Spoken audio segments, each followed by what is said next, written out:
In this episode, we're going to talk about loss, how to cope with them, and how to move on.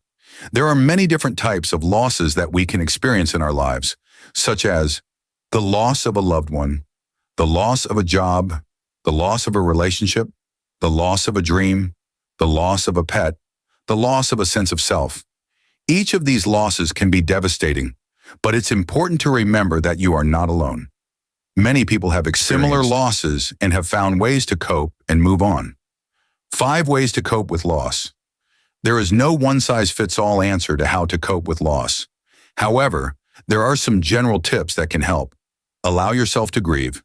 It's important to give yourself time to mourn your loss. Don't be afraid to cry or to feel sad or angry. Talk to someone you trust. Talking to a friend, family member, therapist, or other trusted person can help you process your emotions and feel less alone. Take care of yourself. Make sure to eat healthy, get enough sleep, and exercise regularly. Taking care of your physical health can help you feel better emotionally. Find a support group.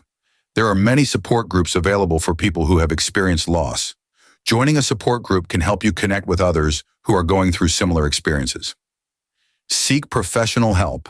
If you're struggling to cope with your loss, you may want to seek professional help from a therapist or counselor. 5 ways to move on. Moving on from a loss is not easy, but it is possible. Here are some tips that can help. Accept the loss. It's important to accept that the loss has happened and that it's okay to feel sad or angry. Focus on the positive memories.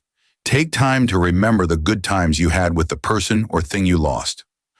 Set new goals. Having something to look forward to can help you move on from your loss.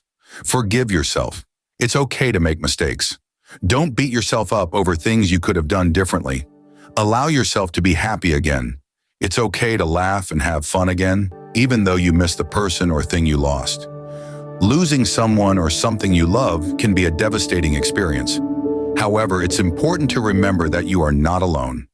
There are many people who have experienced similar losses and have found ways to cope and move on. By following the tips in this podcast, you can also find healing and move forward with your life. Thank you for listening to this episode of my YouTube podcast. I hope you enjoyed it. If you did, please give it a thumbs up and subscribe to my channel for more content like this. I'll see you next time.